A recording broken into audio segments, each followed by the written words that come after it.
Section 41. Chapter 18. Future Condition of Three Races, Part 9. In the meantime South Carolina armed her militia and prepared for war.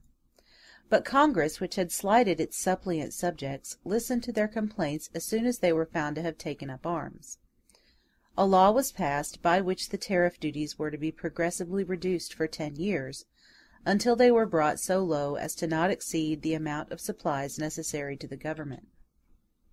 Thus Congress completely abandoned the principle of the tariff, and substituted a mere fiscal impost to a system of protective duties. The government of the Union, in order to conceal its defeat, had recourse to an expedient which is very much in vogue with feeble governments. It yielded the point de facto, but it remained inflexible upon the principles in question, and whilst Congress was altering the tariff law, it passed another bill, by which the President was invested with extraordinary powers, enabling him to overcome by force a resistance which was then no longer to be apprehended. But South Carolina did not consent to leave the Union in the enjoyment of these scanty trophies of success.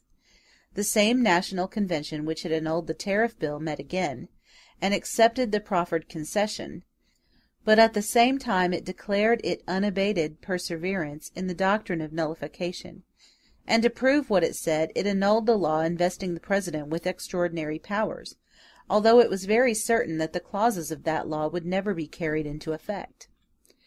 Almost all the controversies of which I have been speaking have taken place under the presidency of General Jackson, and it cannot be denied that in the question of the tariff he has supported the claims of the Union with vigor and with skill. I am, however, of the opinion that the conduct of the individual who now represents the federal government may be reckoned as one of the dangers which threaten its continuance. Some persons in Europe have formed an opinion of the possible influence of General Jackson upon the affairs of his country, which appears highly extravagant to those who have seen more of the subject. We have been told that General Jackson has won sundry battles, that he is an energetic man, prone by nature and by habit to the use of force, covetous of power, and a despot by taste. All this may perhaps be true, but the inferences which have been drawn from these truths are exceedingly erroneous. It has been imagined that General Jackson is bent on establishing a dictatorship in America, on introducing a military spirit, and on giving a degree of influence to the central authority which cannot but be dangerous to provincial liberties. But in America the time for similar undertakings, and the age for men of this kind, is not yet come. If General Jackson had entertained a hope of exercising his authority in this matter, he would infallibly have forfeited his political station, and compromised his life. Accordingly he has not been so imprudent as to make any such attempt. Far from wishing to extend the federal power, the President belongs to the party which is desirous of limiting that power to the bare and precise letter of the Constitution, and which never puts a construction upon that act favorable to the government of the Union. Far from standing forth as the champion of centralization, General Jackson is the agent of all the jealousies of the States, and he was placed in the lofty station he occupies by the passions of the people which are most opposed to the central government. It is by perpetually flattering these passions that he maintains his station and his popularity. General Jackson is the slave of the majority. He yields to its wishes, its propensities, and its demands. Say rather that he anticipates and forestalls them. Whenever the governments of the States come into collision with that of the Union, the President is generally the first to question his own rights. He almost always outstrips the legislature, and when the extent of the federal power is controverted, he takes part, as it were, against himself.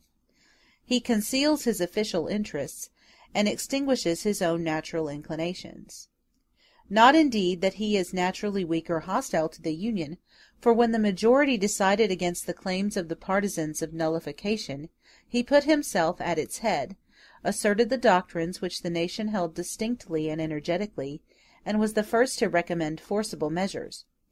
But General Jackson appears to me, if I may use the American expression, to be a Federalist by taste and a Republican by calculation. General Jackson stoops to gain the favor of the majority, but when he feels that his popularity is secure, he overthrows all obstacles in pursuit of the objects which the community approves, or of those which it does not look upon with a jealous eye. He is supported by a power with which his predecessors were unacquainted, and he tramples on his personal enemies whenever they cross his path with a faculty which no former president ever enjoyed. He takes upon himself the responsibility of measures which no one before him would have ventured to attempt. He even treats the national representatives with disdain approaching to insult. He puts his veto upon the laws of Congress, and frequently neglects to reply to that powerful body. He is a favorite who sometimes treats his master roughly. The power of General Jackson perpetually increases, but that of the President declines. In his hands the federal government is strong, but it will pass enfeebled into the hands of his successor. I am strangely mistaken if the federal government of the United States be not constantly losing strength, retiring gradually from public affairs, and narrowing its circle of action more and more. It is naturally feeble, but it now abandons even its pretensions to strength. On the other hand, I thought that I remarked a more lively sense of independence, and a more decided attachment to provincial government in the States. The Union is to subsist, but to subsist as a shadow. It is to be strong in certain cases, and weak in all others. In time of warfare, it is to be able to concentrate all the forces of the nation, and all the resources of the country in its hands, and in time of peace its existence is to be scarcely perceptible, as if this alternate debility and vigor were natural or possible. I do not foresee anything for the present which may be able to check this general impulse of public opinion. The causes in which it originated do not cease to operate with the same effect. The change will therefore go on, and it may be predicted that, unless some extraordinary event occurs, the government of the Union will grow weaker and weaker every day. I think, however, that the period is still remote at which the federal power will be entirely extinguished by its inability to protect itself and to maintain peace in the country. The Union is sanctioned by the manners and desires of the people. Its results are palpable, its benefits visible. When it is perceived that the weakness of the federal government compromises the existence of the Union, I do not doubt that a reaction will take place with a view to increase its strength. The government of the United States is, of all the federal governments which have hitherto been established, the one which is most naturally destined to act. As long as it is only indirectly assailed by the interpretation of its laws, and as long as its substance is not seriously altered, a change of opinion, an internal crisis, or a war, may restore all the vigor which it requires. The point which I have been most anxious to put in a clear light is simply this. Many people, especially in France, imagine that a change in opinion is going on in the United States, which is favorable to a centralization of power in the hands of the President and the Congress. I hold that a contrary tendency may distinctly be observed. So far is the federal government from acquiring strength, and from threatening the sovereignty of the States as it grows older, that I maintain it to be growing weaker and weaker, and that the sovereignty of the Union alone is in danger. Such are the facts which the present time discloses. The future conceals the final result of this tendency, and the events which may check, retard, or accelerate the changes I have described, but I do not affect to be able to remove the veil which hides them from our sight. Of the republican institutions of the United States, and what their chances of duration are. The dismemberment of the Union by the introduction of war into the heart of those States which are now Confederate, with standing armies, a dictatorship, and a heavy taxation, might eventually compromise the fate of the republican institutions. But we ought not to confound the future prospects of the Republic with those of the Union. The Union is an accident, which will only last as long as circumstances are favorable to its existence. But a republican form of government seems to me to be the natural state of the Americans, which nothing but the continued action of hostile causes, always acting in the same direction, could change into a monarchy. The Union exists principally in the law which formed it. One revolution, one change in public opinion, might destroy it forever. But the Republic has a much deeper foundation to rest upon. What is understood by a republican government in the United States is the slow and quiet action of society upon itself. It is a regular state of things really founded upon the enlightened will of the people. It is a conciliatory government under which resolutions are allowed time to ripen, and in which they are deliberately discussed and executed with mature judgment. The Republicans in the United States set a high value upon morality, respect religious belief, and acknowledge the existence of rights. They profess to think that a people ought to be moral, religious, and temperate in proportion as it is free. What is called the Republic in the United States is the tranquil rule of the majority, which, after having had time to examine itself, and to give proof of its existence, is the common source of all the powers of the state. But the power of the majority is not of itself unlimited. In the moral world, humanity, justice, and reason enjoy an undisputed supremacy. In the political world, vested rights are treated with no less deference. The majority recognizes these two barriers, and if it now and then overstep them, it is because, like individuals, it has passions, and like them, it is prone to do what is wrong whilst it discerns what is right. But the demagogues of Europe have made strange discoveries. A republic is not, according to them, the rule of the majority, as has hitherto been thought, but the rule of those who are strenuous partisans of the majority. It is not the people who preponderates in this kind of government, but those who are best versed in the good qualities of the people. A happy distinction which allows men to act in the name of nations without consulting them, and to claim their gratitude whilst their rights are spurned. A republican government, moreover, is the only one which claims the right of doing whatever it chooses, and despising what men have hitherto respected, from the highest moral obligations to the vulgar rules of common sense. It had been supposed until our time that despotism was odious, under whatever form it appeared. But it is a discovery of modern days that there are such things as legitimate tyranny and holy injustice, provided they are exercised in the name of the people. The ideas which the Americans have adopted respecting the republican form of government render it easy for them to live under it and ensure its duration. If in their country this form be often practically bad, at least it is theoretically good, and in the end the people always acts in conformity to it. It was impossible at the foundation of the states, and it would still be difficult, to establish a central administration in America. The inhabitants are dispersed over too great a space, and separated by too many natural obstacles, for one man to undertake to direct the details of their existence. America is therefore preeminently the country of provincial and municipal government. To this cause, which was plainly felt by all the Europeans of the New World, the Anglo-Americans added several others peculiar to themselves.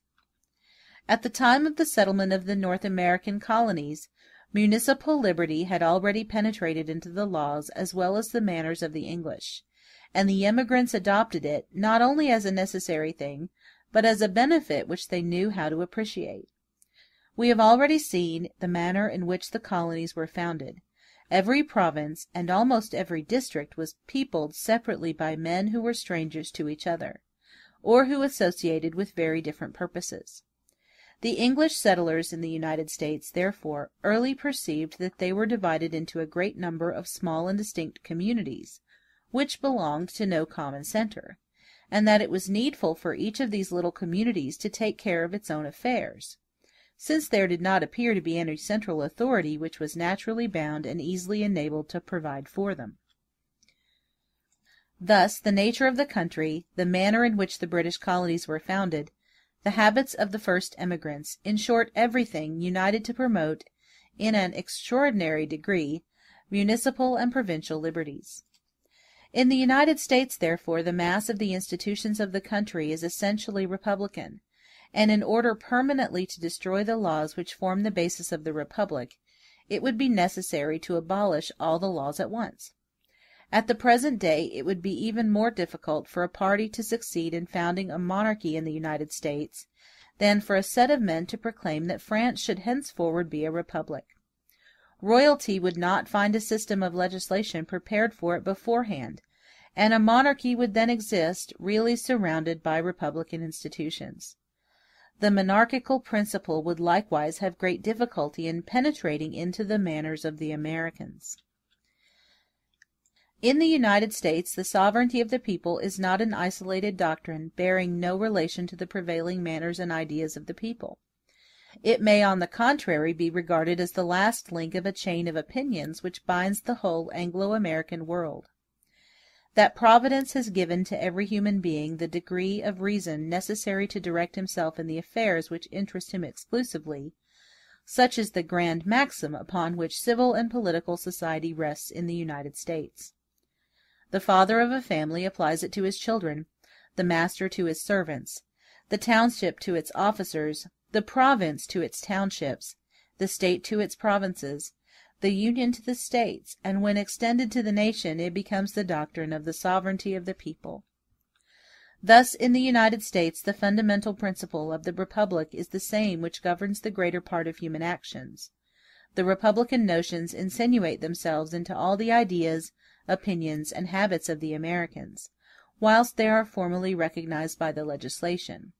And before this legislation can be altered, the whole community must undergo very serious changes. In the United States, even the religion of most of the citizens is republican, since it submits the truths of the other world to private judgment. As in politics, the care of its temporal interests is abandoned to the good sense of the people. Thus every man is allowed freely to take that road which he thinks will lead him to heaven, just as the law permits every citizen to have the right of choosing his government. It is evident that nothing but a long series of events, all having the same tendency, can substitute for this combination of laws, opinions, and manners, a mass of opposite opinions, manners, and laws. If republican principles are to perish in America, they can only yield after a laborious social process, often interrupted, and as often resumed. They will have many apparent revivals, and will not become totally extinct until an entirely new people shall have succeeded to that which now exists. Now it must be admitted that there is no symptom or presage of the approach of such a revolution. There is nothing more striking to a person newly arrived in the United States than the kind of tumultuous agitation in which he finds political society. The laws are incessantly changing, and at first sight it seems impossible that a people so variable in its desires should avoid adopting, within a short space of time, a completely new form of government. Such apprehensions are, however, premature. The instability which affects political institutions is of two kinds, which ought not to be confounded. The first, which modifies secondary laws, is not incompatible with a very settled state of society. The other shakes the very foundations of the Constitution, and attacks the fundamental principles of legislation. This species of instability is always followed by troubles and revolutions, and the nation which suffers under it is in a state of violent transition. Experience shows that these two kinds of legislative instability have no necessary connection, for they have been found united or separate according to times and circumstances. The first is common in the United States, but not the second. The Americans often change their laws, but the foundation of the Constitution is respected. In our days the republican principle rules in America, as the monarchical principle did in France under Louis XIV. The French of that period were not only friends of the monarchy, but they thought it impossible to put anything in its place.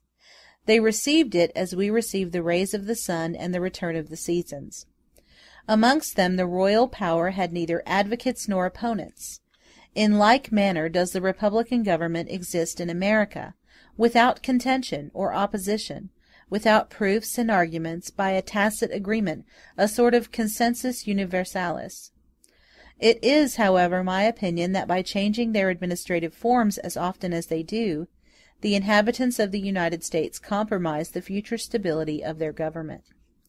It may be apprehended that men, perpetually thwarted in their designs by the mutability of the legislation, will learn to look upon republican institutions as an inconvenient form of society. The evil resulting from the instability of the secondary enactments might then raise a doubt as to the nature of the fundamental principles of the Constitution, and indirectly bring about a revolution, but this epoch is still very remote. It may, however, be foreseen even now that when the Americans lose their republican institutions, they will speedily arrive at a despotic government, without a long interval of limited monarchy. Montesquieu remarked that nothing is more absolute than the authority of a prince who immediately succeeds a republic, since the powers which had fearlessly been entrusted to an elected magistrate are then transferred to a hereditary sovereign. This is true in general, but it is more peculiarly applicable to a democratic republic. In the United States, the magistrates are not elected by a particular class of citizens, but by the majority of the nation. They are the immediate representatives of the passions of the multitude, and as they are wholly dependent upon its pleasure, they excite neither hatred nor fear. Hence, as I have already shown, very little care has been taken to limit their influence, and they are left in possession of a vast deal of arbitrary power. This state of things has engendered habits which would outlive itself. The American magistrate would retain his power, but he would cease to be responsible for the exercise of it, and it is impossible to say what bounds would then be set to tyranny. Some of our European politicians expect to see an aristocracy arise in America, and they already predict the exact period at which it would be able to assume the reins of government. I have previously observed, and I repeat my assertion, that the present tendency of American society appears to me to be more and more democratic. Nevertheless, I do not assert that the Americans will not, at some future time, restrict the circle of political rights in their country, or confiscate those rights to the advantage of a single individual. But I cannot imagine that they will ever bestow the exclusive exercise of them upon a privileged class of citizens, or, in other words, that they will ever found an aristocracy.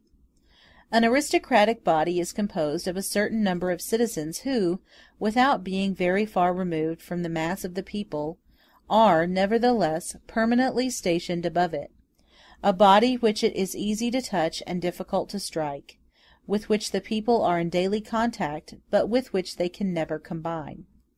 Nothing can be imagined more contrary to nature and to the secret propensities of the human heart than a subjection of this kind, and men who are left to follow their own bent will always prefer the arbitrary power of a king to the regular administration of an aristocracy. Aristocratic institutions cannot subsist without laying down the inequality of men as a fundamental principle, as a part and parcel of the legislation, affecting the condition of the human family as much as it affects that of society.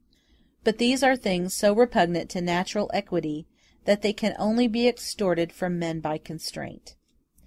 I do not think a single people can be quoted, since human society began to exist, which has, by its own free will and by its own exertions, created an aristocracy within its own bosom. All the aristocracies of the Middle Ages were founded by military conquest. The conqueror was the noble, the vanquished became the serf. Inequality was then imposed by force, and after it had been introduced into the manners of the country, it maintained its own authority and was sanctioned by the legislation. Communities have existed which were aristocratic from their earliest origin, owing to circumstances anterior to that event, and which became more democratic in each succeeding age. Such was the destiny of the Romans and of the barbarians after them.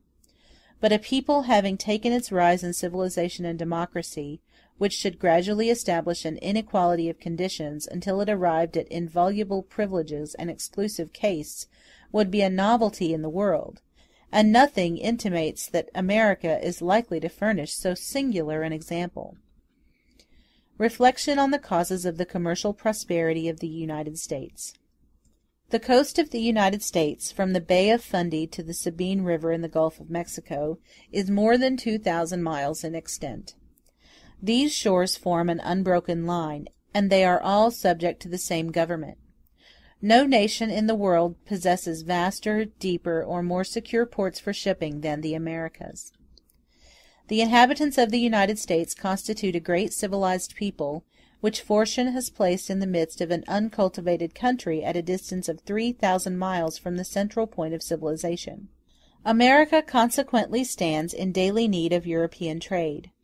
The Americans will, no doubt, ultimately succeed in producing or manufacturing at home most of the articles which they require, but the two continents can never be independent of each other, so numerous are the natural ties which exist between their wants, their ideas, their habits, and their manners.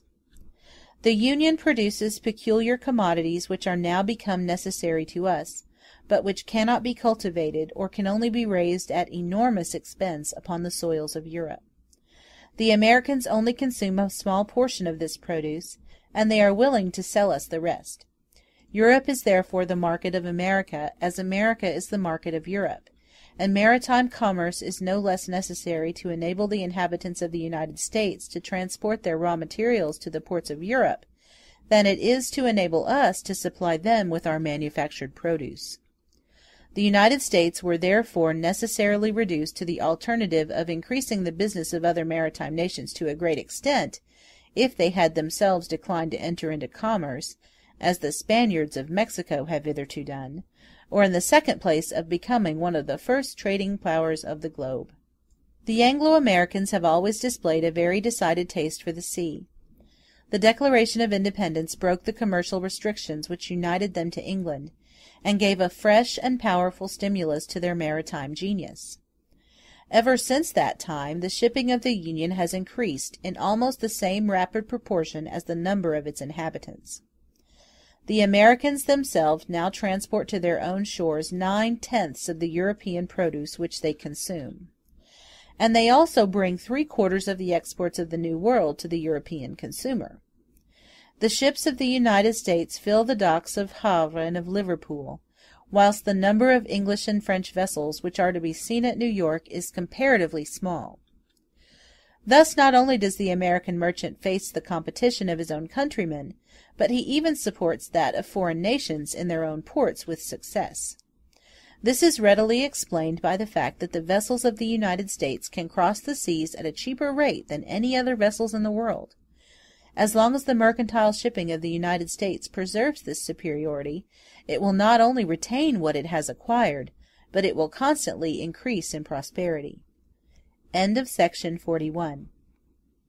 Chapter 18, Part 10. It is difficult to say for what reason the Americans can trade at a lower rate than other nations, and one is at first led to attribute this circumstance to the physical or natural advantages which are within their reach. But this supposition is erroneous. The American vessels cost almost as much to build as our own. They are not better built, and they generally last for a shorter time.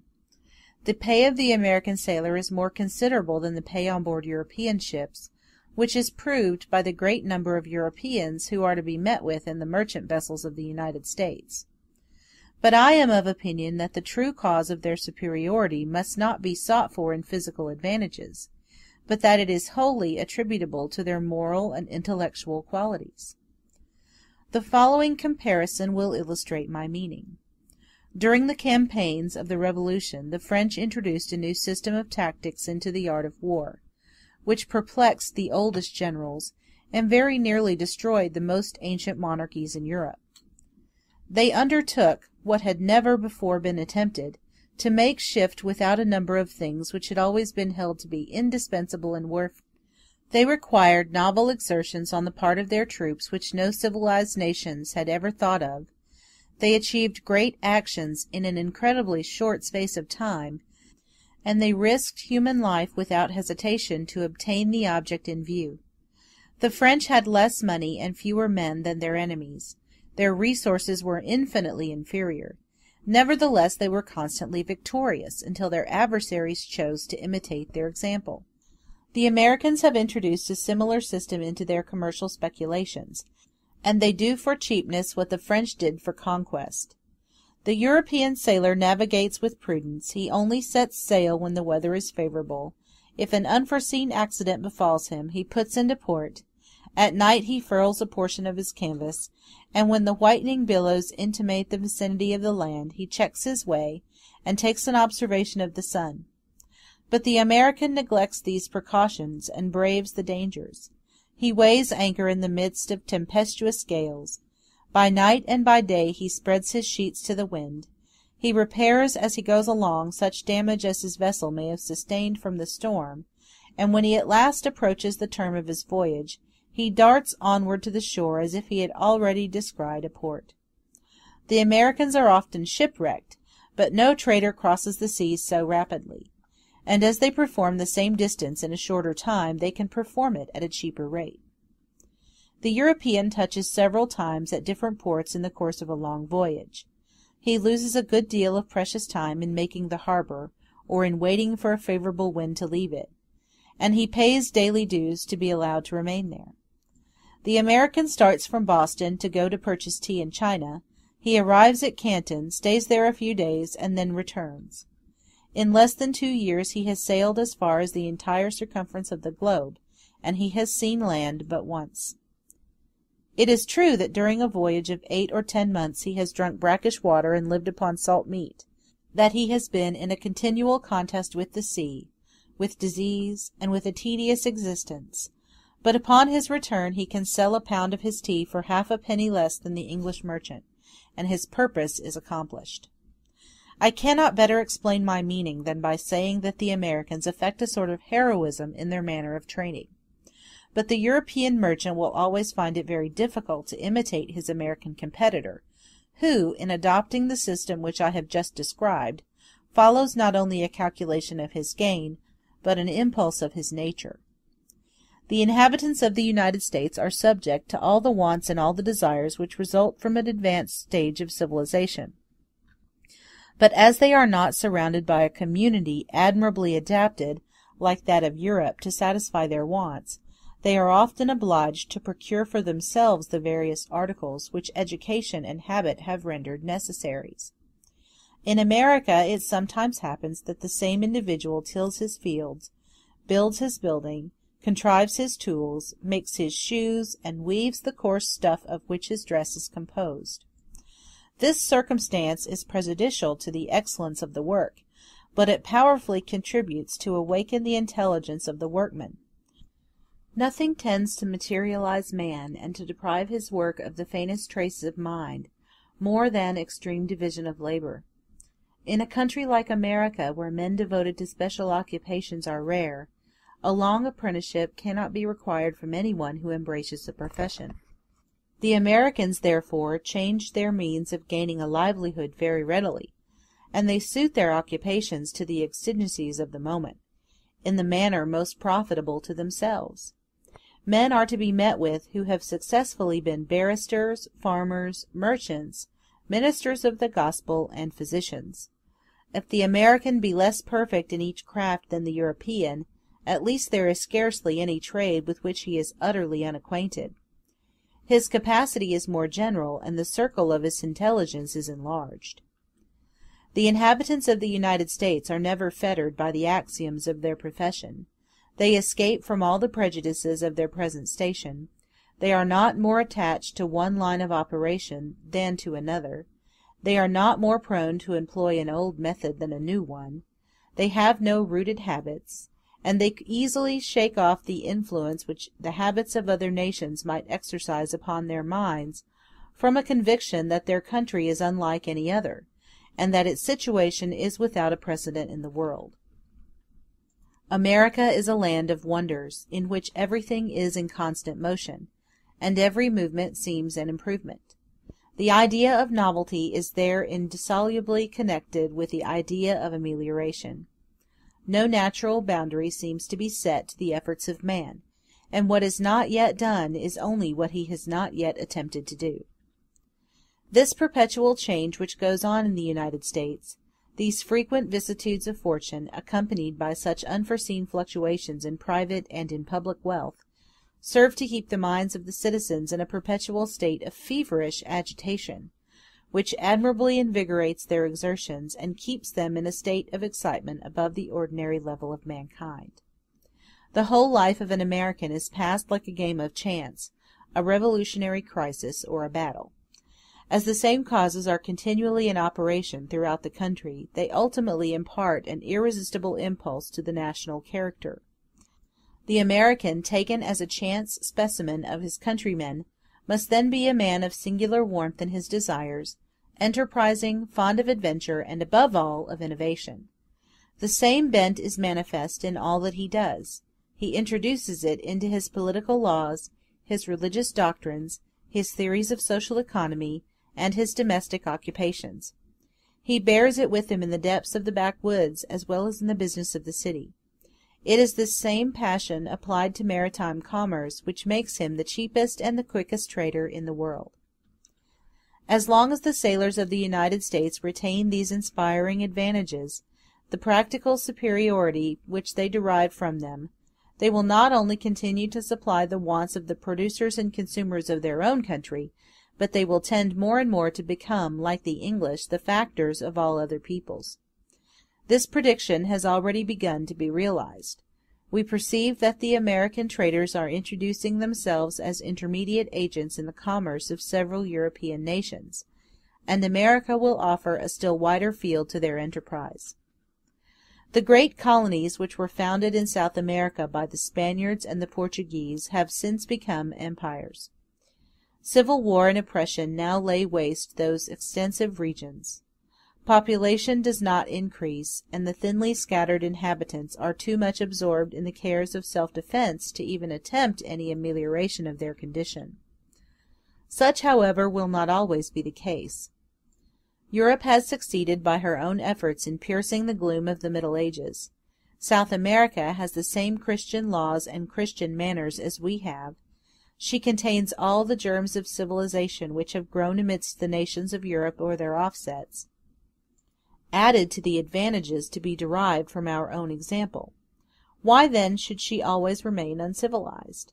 It is clear that the question is simply one of time. At some future period, which may be more or less remote, the inhabitants of South America will constitute flourishing and enlightened nations.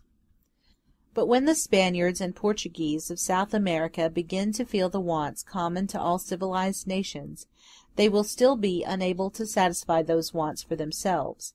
As the youngest children of civilization, they must perforce admit the superiority of their elder brethren. They will be agriculturalists long before they succeed in manufactures or commerce, and they will require the mediation of strangers to exchange their produce beyond seas for those articles for which a demand will begin to be felt. It is unquestionable that the Americans of the North will one day supply the wants of the Americans of the South. Nature has placed them in contiguity, and has furnished the former with every means of knowing and appreciating those demands, of establishing a permanent connection with those states, and of gradually filling their markets. The merchants of the United States could only forfeit these natural advantages if he were very inferior to the merchant of Europe, to whom he is, on the contrary, superior in several respects. The Americans of the United States already exercise a very considerable moral influence upon all the peoples of the New World. They are the source of intelligence, and all the nations which inhabit the same continent are already accustomed to consider them as the most enlightened, the most powerful, and the most wealthy members of the great American family. All eyes are therefore turned towards the Union, and the states of which that body is composed are the models which the other communities try to imitate to the best of their power. It is from the United States that they borrow their political principles and their laws.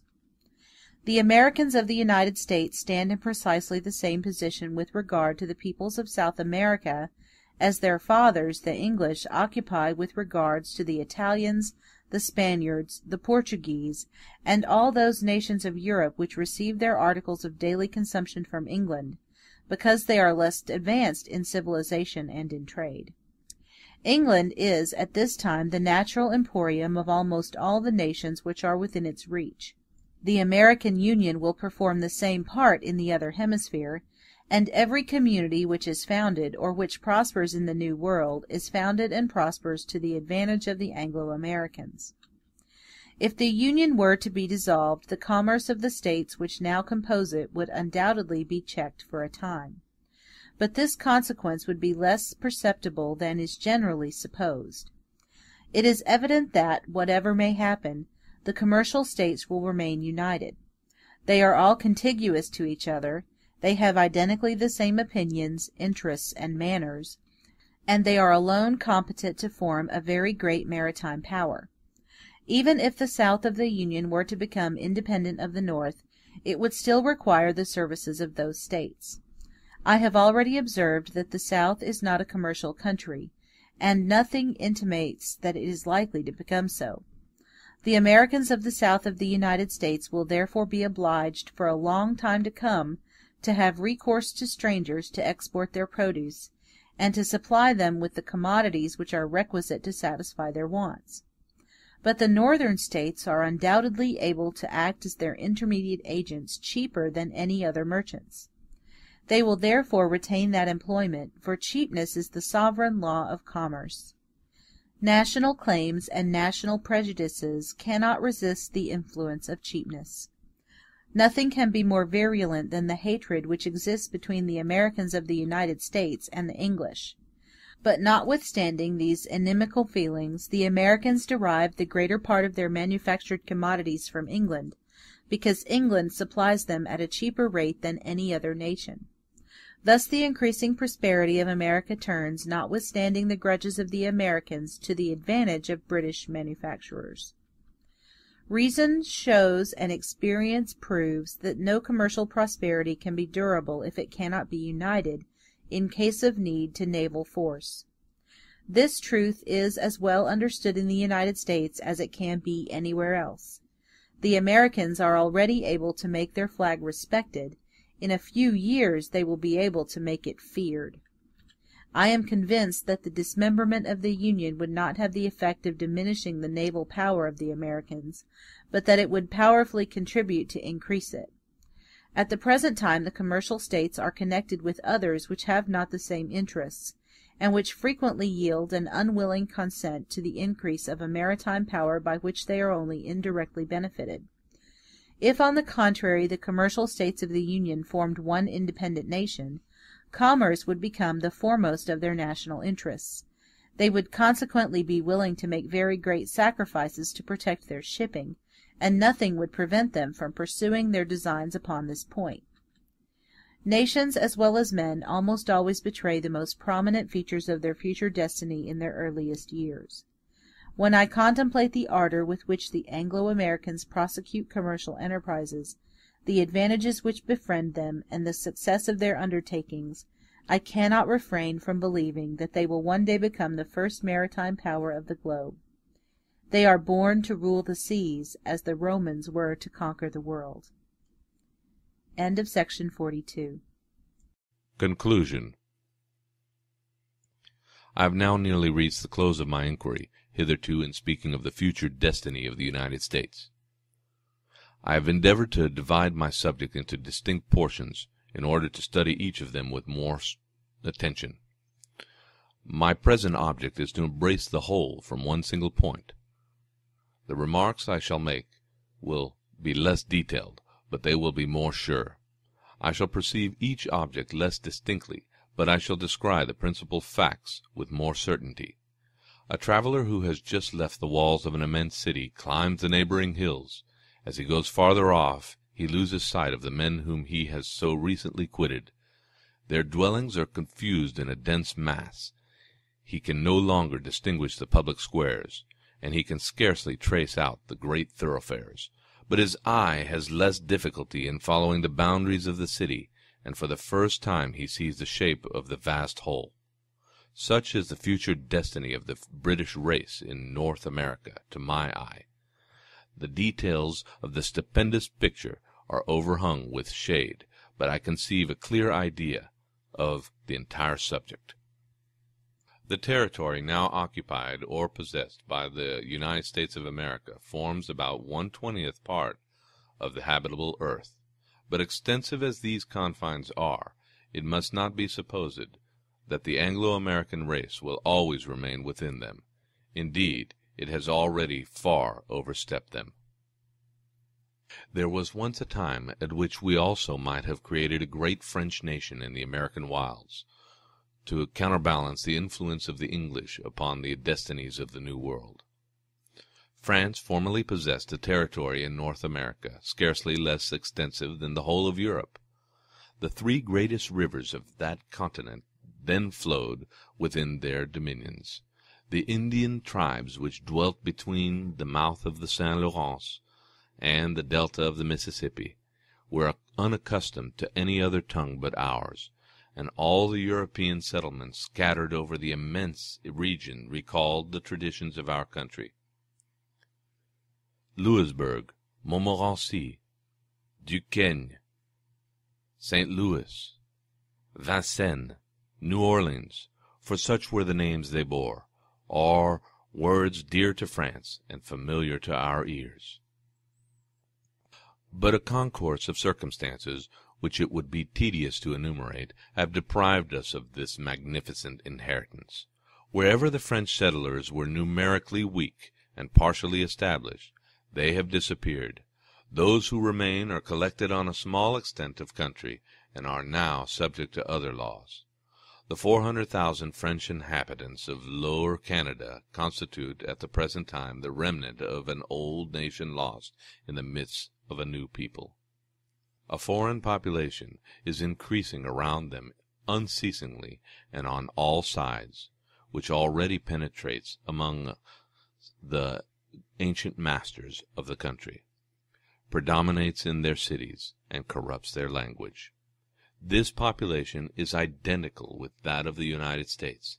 It is therefore with truth that I asserted that the British race is not confined within the frontiers of the Union, since it already extends to the northeast. It cannot be denied that the British race has acquired an amazing preponderance over all the other European races in the New World, and that it is very superior to them in civilization, in industry, and in power. As long as it is only surrounded by desert or thinly peopled countries, as long as it encounters no dense populations upon its routes, through which it cannot work its way, it will assuredly continue to spread. The lines marked out by treaties will not stop it, but it will everywhere transgress these imaginary barriers. The geographic position of the British race in the New World is peculiarly favorable to its rapid increase. Above its northern frontiers the icy region of the Pole extend, and a few degrees below its southern confines lies the burning climate of the equator. The Anglo-Americans are, therefore, placed in the most temperate and habitable zone of the continent. The British subjects in Canada who are dependent on a king augment and spread almost as rapidly as the British settlers of the United States who live under a republican government. During the War of Independence, which lasted 8 years, the population continued to increase without intermission in the same ratio. Although powerful Indian nations allied with the English existed at that time upon the western frontiers, the emigration westward was never checked.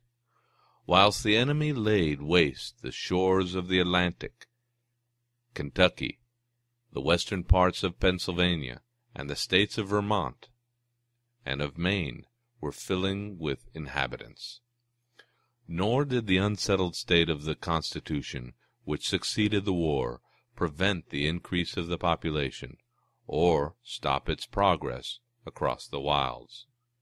Thus, the difference of laws, the various conditions of peace and war, of order and of anarchy, have exercised no perceptible influence upon the gradual development of the Anglo-Americans. This may be readily understood, for the fact is that no causes are sufficiently general to exercise a simultaneous influence over the whole of so extensive a territory. One portion of the country always offers a sure retreat from the calamities which afflict another part, and however great may be the evil, the remedy which is at hand is greater still.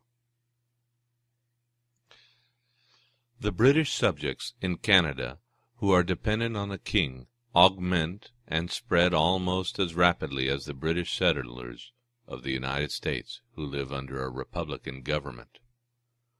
During the War of Independence, which lasted 8 years, the population continued to increase without intermission in the same ratio.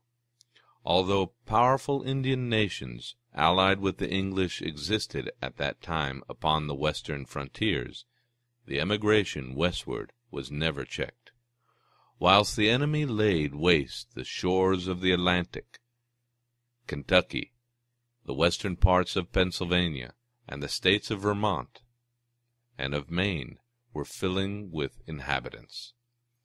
Nor did the unsettled state of the Constitution which succeeded the war prevent the increase of the population, or stop its progress across the wilds. Thus, the difference of laws, the various conditions of peace and war, of order and of anarchy, have exercised no perceptible influence upon the gradual development of the Anglo-Americans. This may be readily understood, for the fact is that no causes are sufficiently general to exercise a simultaneous influence over the whole of so extensive a territory. One portion of the country always offers a sure retreat from the calamities which afflict another part, and however great may be the evil, the remedy which is at hand is greater still. Thus, in the midst of the uncertain future, one event at least is sure. At a period which may be said to be near, for we are speaking of the life of a nation, the Anglo-Americans will alone cover the immense space contained between the polar regions and the tropics, extending from the coast of the Atlantic to the shores of the Pacific Ocean. The territory which will probably be occupied by the Anglo-Americans at some future time may be computed to equal 3/4 of Europe in extent. The climate of the Union is upon the whole preferable to that of Europe, and its natural advantages are not less great. It is therefore evident that its population will at some future time be proportionate to our own. Europe, divided as it is between so many different nations, and torn as it has been by incessant wars and the barbarous manners of the Middle Ages, has notwithstanding attained a population of 410 inhabitants to the square league. What cause can prevent the United States from having as numerous a population in time?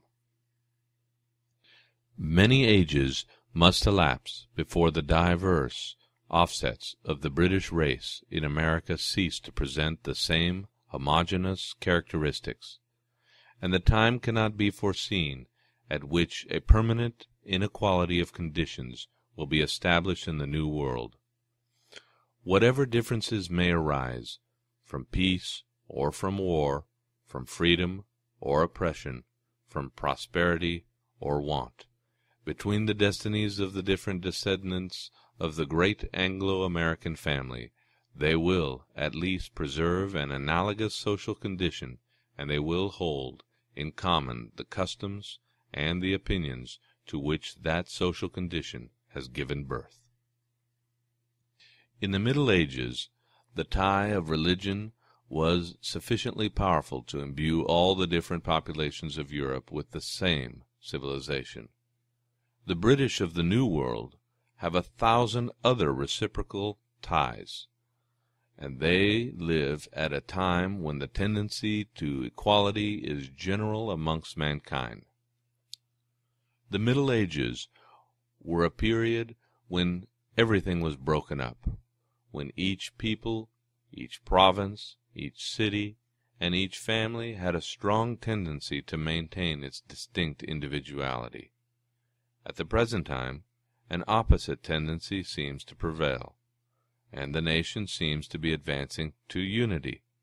Our means of intellectual intercourse unite the most remote parts of the earth, and it is impossible for men to remain strangers to each other, or to be ignorant of the events which are taking place in any corner of the globe. The consequence is that there is less difference at the present day between the Europeans and their descendants in the New World, than there was between certain towns in the 13th century, which were only separated by a river.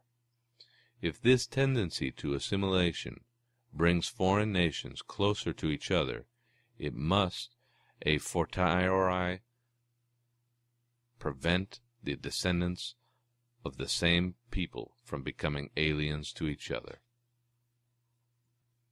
The time will therefore come when 150 millions of men will be living in North America, equal in condition, the progeny of one race, owing their origin to the same cause, and preserving the same civilization, the same language, the same religion, the same habits, the same manners, and imbued with the same opinions, propagated under the same forms. The rest is uncertain, but this is certain, and it is a fact new to the world, a fact fraught with such pretentious consequences as to baffle the efforts even of the imagination. There are at the present time two great nations in the world which seem to tend towards the same end, although they started from different points. I allude to the Russians and the Americans. Both of them have grown up unnoticed, and whilst the attention of mankind was directed elsewhere, they have suddenly assumed a most prominent place amongst the nations, and the world learned their existence and their greatness at almost the same time. All other nations seem to have nearly reached their natural limits, and only to be charged with the maintenance of their power. But these are still in the act of growth. All the others are stopped, or continue to advance with extreme difficulty. These are proceeding with ease and with celerity along a path to which the human eye can assign no term. The American struggles against the natural obstacles which oppose him. The adversaries of the Russian are men. The former combats the wilderness and savage life, the latter civilization with all its weapons and its arts. The conquests of the one are therefore gained by the plowshare, those of the other by the sword. The Anglo-American relies upon personal interest to accomplish his ends, and gives free scope to the unguided exertions and common sense of the citizens. The Russian centers all the authority of society in a single arm. The principal instrument of the former is freedom, of the latter servitude. Their starting point is different, and their courses are not the same. Yet each of them seems to be marked out by the will of heaven to sway the destinies of half the globe. End of conclusion. End of Democracy in America, Volume 1, by Alexis de Tocqueville, translated by Henry Reeve. De la démocratie en Amérique, par Alexis de Tocqueville. Tome 1er, deuxième partie. Chapitre 3. De la liberté de la presse aux États-Unis. Résumé du chapitre. Difficulté de restreindre la liberté de la presse. Raison particulière qu'ont certains peuples de tenir à cette liberté. La liberté de la presse est une conséquence nécessaire de la souveraineté du peuple comme on l'entend en Amérique. Violence du langage de la presse périodique aux États-Unis. La presse périodique a des instincts qui lui sont propres. L'exemple des États-Unis le prouve. Opinion des Américains sur la répression judiciaire des délits de la presse. Pourquoi la presse est moins puissante aux États-Unis qu'en France. Fin du résumé. La liberté de la presse ne fait pas seulement sentir son pouvoir sur les opinions politiques, mais encore sur toutes les opinions des hommes. Elle ne modifie pas seulement les lois, mais les mœurs. Dans une autre partie de cet ouvrage, je chercherai à déterminer le degré d'influence qu'a exercé la liberté de la presse sur la société civile aux États-Unis. Je tâcherai de discerner la direction qu'elle a donnée aux idées, les habitudes qu'elle a fait prendre à l'esprit et aux sentiments des Américains. En ce moment, je ne veux examiner que les effets produits par la liberté de la presse dans le monde politique. J'avoue que je ne porte point à la liberté de la presse cet amour complet et instantané qu'on accorde aux choses souverainement bonnes de leur nature. Je l'aime par la considération des maux qu'elle empêche, bien plus que pour les biens qu'elle fait. Si quelqu'un me montrait, entre l'indépendance complète et l'asservissement entier de la pensée, une position intermédiaire où je pusse espérer me tenir, je m'y établirais peut-être. Mais qui découvrira cette position intermédiaire? Vous partez de la licence de la presse et vous marchez dans l'ordre. Que faites-vous? Vous soumettez d'abord les écrivains aux jurés, mais les jurés acquittent, et ce qui n'était que l'opinion d'un homme isolé devient l'opinion du pays. Vous avez donc fait trop et trop peu. Il faut encore marcher. Vous livrez les auteurs à des magistrats permanents. Mais les juges sont obligés d'entendre avant que de condamner. Ce qu'on eût craint d'avouer dans le livre, on le proclame impunément dans le plaidoyer. Ce qu'on eût dit obscurément dans un récit, se trouve ainsi répété dans 1000 autres. L'expression est la forme extérieure, et, si je puis m'exprimer ainsi, le corps de la pensée, mais elle n'est pas la pensée elle-même. Vos tribunaux arrêtent le corps, mais l'âme leur échappe et glisse subtilement entre leurs mains. Vous avez donc fait trop et trop peu. Il faut continuer à marcher. Vous abandonnez enfin les écrivains à des censeurs. Fort bien, nous approchons. Mais la tribune politique n'est-elle pas libre? Vous n'avez donc encore rien fait. Je me trompe, vous avez accru le mal. Prendriez-vous, par hasard, la pensée pour une de ces puissances matérielles qui s'accroissent par le nombre de leurs agents? Compterez-vous les écrivains comme les soldats d'une armée? Au rebours de toutes les puissances matérielles, le pouvoir de la pensée s'augmente souvent par le petit nombre même de ceux qui l'expriment.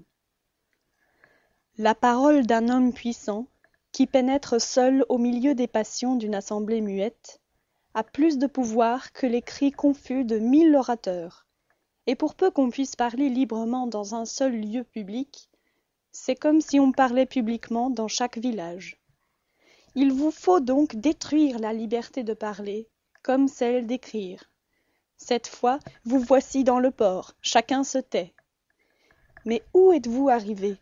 Vous étiez parti des abus de la liberté, et je vous retrouve sous les pieds d'un despote. Vous avez été de l'extrême indépendance à l'extrême servitude, sans rencontrer, sur un si long espace, un seul lieu où vous puissiez vous poser. Il y a des peuples qui, indépendamment des raisons générales que je viens d'énoncer, en ont de particulières qui doivent les attacher à la liberté de la presse. Chez certaines nations qui se prétendent libres, chacun des agents du pouvoir peut impunément violer la loi sans que la constitution du pays donne aux opprimés le droit de se plaindre devant la justice. Chez ces peuples, il ne faut plus considérer l'indépendance de la presse comme l'une des garanties, mais comme la seule garantie qui reste de la liberté et de la sécurité des citoyens. Si donc les hommes qui gouvernent ces nations parlaient d'enlever son indépendance à la presse, le peuple entier pourrait leur répondre: laissez-nous poursuivre vos crimes devant les juges ordinaires, et peut-être que nous consentirons alors à ne point en appeler au tribunal de l'opinion. Dans un pays où règne ostensiblement le dogme de la souveraineté du peuple, la censure n'est pas seulement un danger, mais encore une grande absurdité. Lorsqu'on accorde à chacun un droit à gouverner la société, il faut bien lui reconnaître la capacité de choisir entre les différentes opinions qui agitent ses contemporains et d'apprécier les différents faits dont la connaissance peut le guider. La souveraineté du peuple et la liberté de la presse sont donc deux choses entièrement corrélatives. La censure et le vote universel sont au contraire deux choses qui se contredisent et ne peuvent se rencontrer longtemps dans les institutions politiques d'un même peuple. Parmi les 12 millions d'hommes qui vivent sur le territoire des États-Unis, il n'en est pas un seul qui ait encore osé proposer de restreindre la liberté de la presse. Le premier journal qui tomba sous mes yeux, en arrivant en Amérique, contenait l'article suivant, que je traduis fidèlement. Dans toute cette affaire, le langage tenu par Jackson, le président, a été celui d'un despote sans cœur, occupé uniquement à conserver son pouvoir. L'ambition est son crime, et il y trouvera sa peine. Il a pour vocation l'intrigue, et l'intrigue confondra ses desseins et lui arrachera sa puissance. Il gouverne par la corruption, et ses manœuvres coupables tourneront à sa confusion et à sa honte. Il s'est montré dans l'arène politique comme un joueur sans pudeur et sans frein. Il a réussi, mais l'heure de la justice approche. Bientôt il lui faudra rendre ce qu'il a gagné, jeter loin de lui son dé trompeur, et finir dans quelque retraite où il puisse blasphémer en liberté contre sa folie. Car le repentir n'est point une vertu qu'il ait été donné à son cœur de jamais connaître. Vincennes Gazette. Bien des gens en France s'imaginent que la violence de la presse tient parmi nous à l'instabilité de l'état social, à nos passions politiques et au malaise général qui en est la suite. Ils attendent donc sans cesse une époque où la société reprenant une assiette tranquille, la presse à son tour deviendra calme. Pour moi, j'attribuerais volontiers aux causes indiquées plus haut l'extrême ascendant qu'elle a sur nous. Mais je ne pense point que ces causes influent beaucoup sur son langage. La presse périodique me paraît avoir des instincts et des passions à elle, indépendamment des circonstances au milieu desquelles elle agit. Ce qui se passe en Amérique achève de me le prouver. L'Amérique est peut-être en ce moment le pays du monde qui renferme dans son sein le moins de germes de révolution. En Amérique, cependant, la presse a les mêmes goûts destructeurs qu'en France, et la même violence sans les mêmes causes de colère. En Amérique, comme en France, elle est cette puissance extraordinaire, si étrangement mélangée de biens et de maux, que sans elle la liberté ne saurait vivre, et qu'avec elle l'ordre peut à peine se maintenir. Ce qu'il faut dire, c'est que la presse a beaucoup moins de pouvoir aux États-Unis que parmi nous. Rien pourtant n'est plus rare dans ce pays que de voir une poursuite judiciaire dirigée contre elle. La raison en est simple. Les Américains, en admettant parmi eux le dogme de la souveraineté du peuple, en ont fait l'application sincère.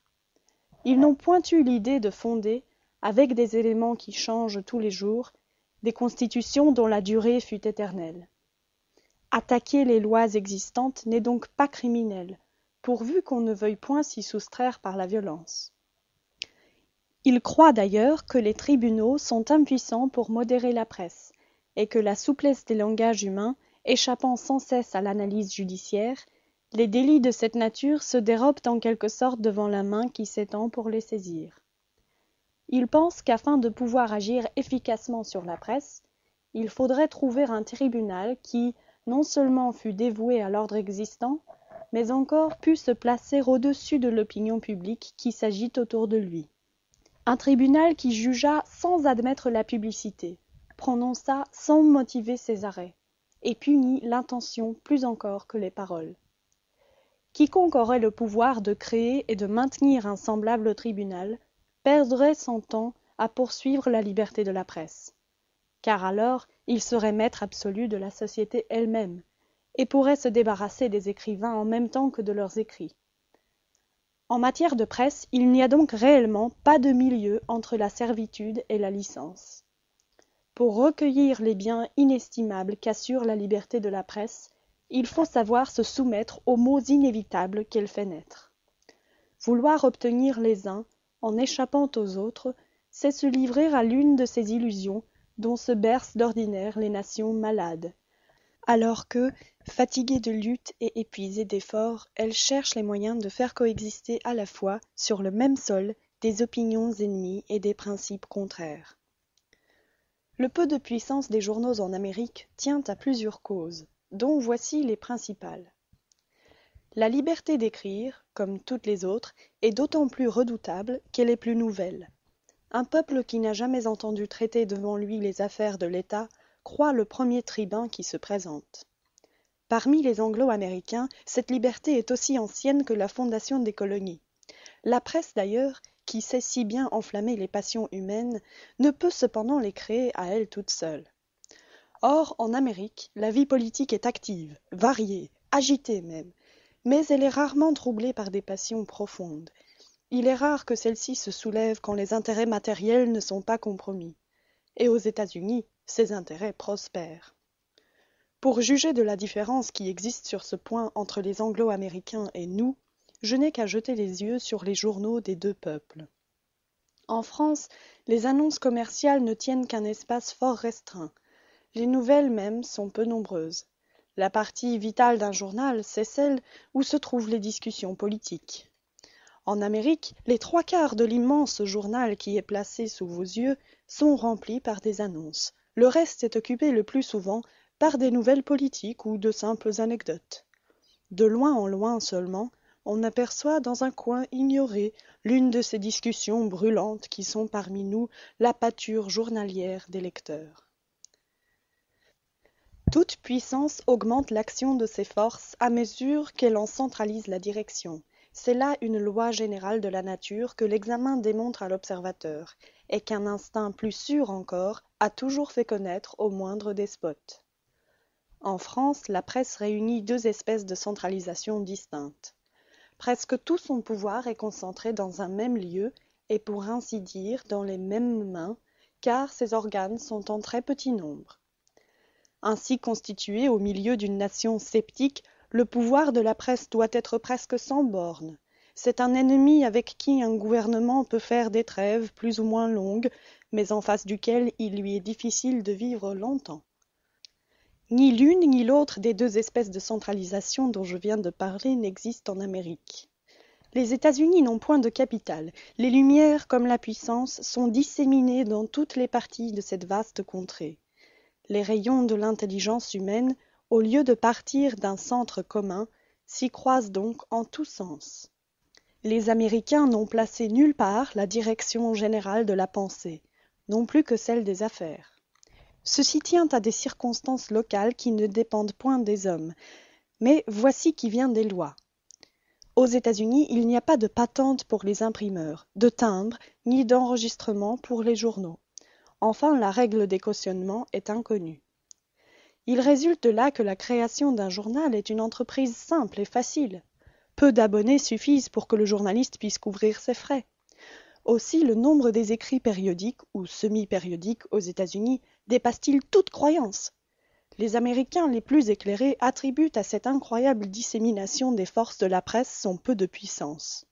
C'est un axiome de la science politique aux États-Unis que le seul moyen de neutraliser les effets des journaux est d'en multiplier le nombre. Je ne saurais me figurer qu'une vérité aussi évidente ne soit pas encore devenue chez nous plus vulgaire. Que ceux qui veulent faire des révolutions à l'aide de la presse cherchent à ne lui donner que quelques puissants organes, je le comprends sans peine, mais que les partisans officiels de l'ordre établi et les soutiens naturels des lois existantes croient atténuer l'action de la presse en la concentrant, voilà ce que je ne saurais absolument concevoir. Les gouvernements d'Europe me semblent agir vis-à-vis de la presse de la même façon qu'agissaient jadis les chevaliers envers leurs adversaires. Ils ont remarqué par leur propre usage que la centralisation était une arme puissante, et ils veulent en pourvoir leur ennemi afin sans doute d'avoir plus de gloire à lui résister. Aux États-Unis, il n'y a presque pas de bourgade qui n'ait son journal. On conçoit sans peine que parmi tant de combattants, on ne peut établir ni discipline, ni unité d'action. Aussi voit-on chacun lever sa bannière. Ce n'est pas que tous les journaux politiques de l'Union se soient rangés pour ou contre l'administration, mais ils l'attaquent et la défendent par 100 moyens divers. Les journaux ne peuvent donc pas établir aux États-Unis de ces grands courants d'opinion qui soulèvent ou débordent les plus puissantes digues. Cette division des forces de la presse produit encore d'autres effets non moins remarquables. La création d'un journal étant chose facile, tout le monde peut s'en occuper. D'un autre côté, la concurrence fait qu'un journal ne peut espérer de très grands profits, ce qui empêche les hautes capacités industrielles de se mêler de ces sortes d'entreprises. Les journaux fussent-ils d'ailleurs la source des richesses, comme ils sont excessivement nombreux, les écrivains de talent ne pourraient suffire à les diriger. Les journalistes aux États-Unis ont donc en général une position peu élevée, leur éducation n'est qu'ébauchée, et la tournure de leurs idées est souvent vulgaire. Or, en toute chose, la majorité fait loi. Elle établit de certaines allures auxquelles chacun ensuite se conforme. L'ensemble de ces habitudes communes s'appelle un esprit. Il y a l'esprit du barreau, l'esprit de cour. L'esprit du journaliste en France est de discuter d'une manière violente, mais élevée et souvent éloquente, les grands intérêts de l'État. S'il n'en est pas toujours ainsi, c'est que toute règle a ses exceptions. L'esprit du journaliste en Amérique est de s'attaquer grossièrement, sans apprêt et sans art, aux passions de ceux auxquels il s'adresse, de laisser là les principes pour saisir les hommes, de suivre ceux-ci dans leur vie privée et de mettre à nu leurs faiblesses et leurs vices. Il faut déplorer un pareil abus de la pensée. Plus tard, j'aurai occasion de rechercher quelle influence exercent les journaux sur le goût et la moralité du peuple américain. Mais, je le répète, je ne m'occupe en ce moment que du monde politique. On ne peut se dissimuler que les effets politiques de cette licence de la presse ne contribuent indirectement au maintien de la tranquillité publique. Il en résulte que les hommes qui ont déjà une position élevée dans l'opinion de leurs concitoyens n'osent point écrire dans les journaux et perdent ainsi l'arme la plus redoutable dont ils puissent se servir pour remuer à leur profit les passions populaires. Il en résulte surtout que les vues personnelles exprimées par les journalistes ne sont pour ainsi dire d'aucun poids aux yeux des lecteurs.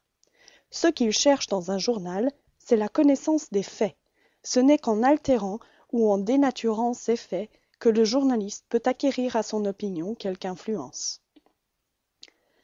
Réduite à ses seules ressources, la presse exerce encore un immense pouvoir en Amérique.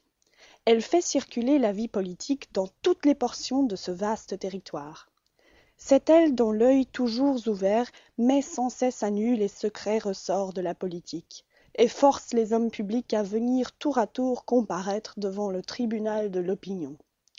C'est elle qui rallie les intérêts autour de certaines doctrines et formule le symbole des partis. C'est par elle que ceux-ci se parlent sans se voir, s'entendent sans être mis en contact. Lorsqu'un grand nombre des organes de la presse parvient à marcher dans la même voie, leur influence à la longue devient presque irrésistible, et l'opinion publique, frappée toujours du même côté, finit par céder sous leur coup. Aux États-Unis, chaque journal a individuellement peu de pouvoir, mais la presse périodique est encore, après le peuple, la première des puissances. Que les opinions qui s'établissent sous l'empire de la liberté de la presse aux États-Unis sont souvent plus tenaces que celles qui se forment ailleurs sous l'empire de la censure.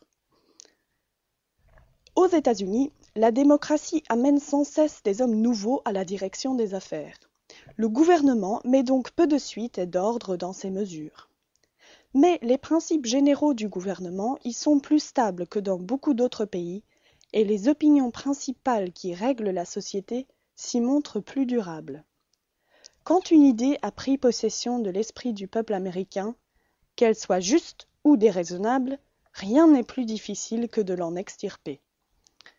Le même fait a été observé en Angleterre, le pays de l'Europe où l'on a vu pendant un siècle la liberté la plus grande de penser et les préjugés les plus invincibles. J'attribue cet effet à la cause même qui, au premier abord, semblerait devoir l'empêcher de se produire, à la liberté de la presse.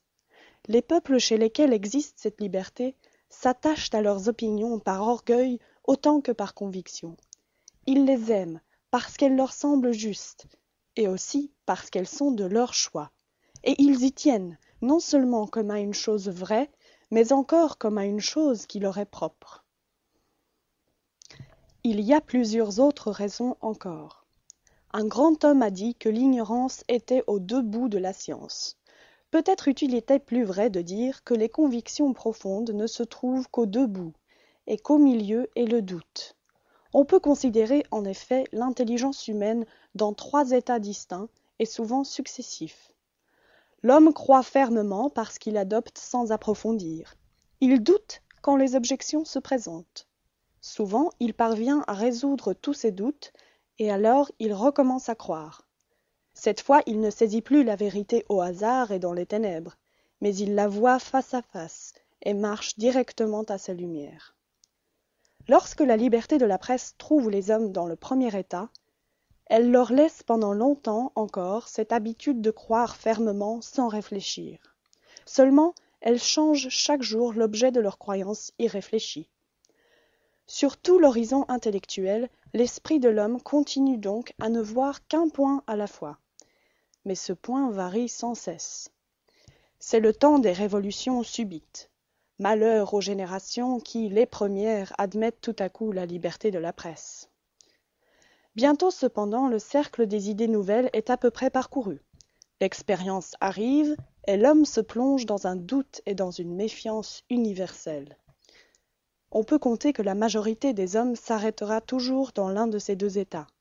Elle croira sans savoir pourquoi, ou ne saura pas précisément ce qu'il faut croire. Quant à cette autre espèce de conviction réfléchie et maîtresse d'elle-même qui naît de la science et s'élève du milieu même des agitations du doute, il ne sera jamais donné qu'aux efforts d'un très petit nombre d'hommes de l'atteindre.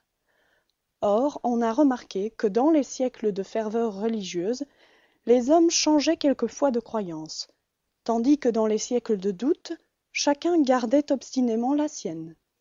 Il en arrive ainsi dans la politique, sous le règne de la liberté de la presse.